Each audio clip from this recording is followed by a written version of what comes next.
Многие из нас не ценят вещи, которые всегда рядом, под рукой. Не всегда радуемся мы также тому, что можно вкусно поесть, выспаться в мягкой постели.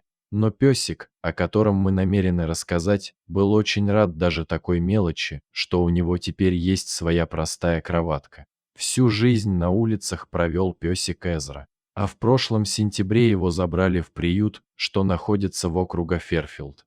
Он даже на людей смотреть боялся. Забьется в уголок конуры, скрутится калачиком и от страха дрожит, глядя в стенку. Работающие в приюте знали, что собачке требуется немало дней, чтобы преодолеть свой страх. А то ведь и постоянный дом для собаки трудно будет искать, если она всего очень боится.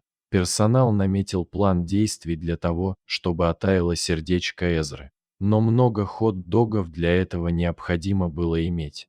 Сотрудники обратили внимание на то, что когда мимо конуры, где сидел пес, кто-то проходил, то Эзра всегда хот-дог поедал. Каждый обязательно бросал питомцу кусок этого лакомства. И в один из дней малыш осмелел так, что с опаской, но взял кусок прямо из рук одного сотрудника. Когда песик побвык в новой обстановке, то начал более охотно общаться с персоналом. Погладить себя даже изредка разрешал. Закончились 5 месяцев, которые Эзра прожил здесь. Наконец, осмелился пойти на улицу, на прогулку. С того дня психическое состояние собаки начало улучшаться.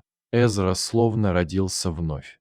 Теперь, видя работников приюта, машет хвостиком и прыгает от радости. Когда люди, неравнодушные к животным, закупили для собачек несколько кроватей, жизнь Эзры коренным образом изменилась. Он испытывал восторг от теплой и мягкой лежанки.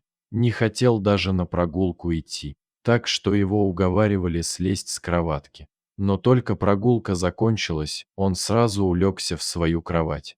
Заметив, какое счастье испытывает питомец от лежанки, работники приюта непосредственно в конуре песика ее и поставили. Пес тут же сел на нее, показывая, как он доволен.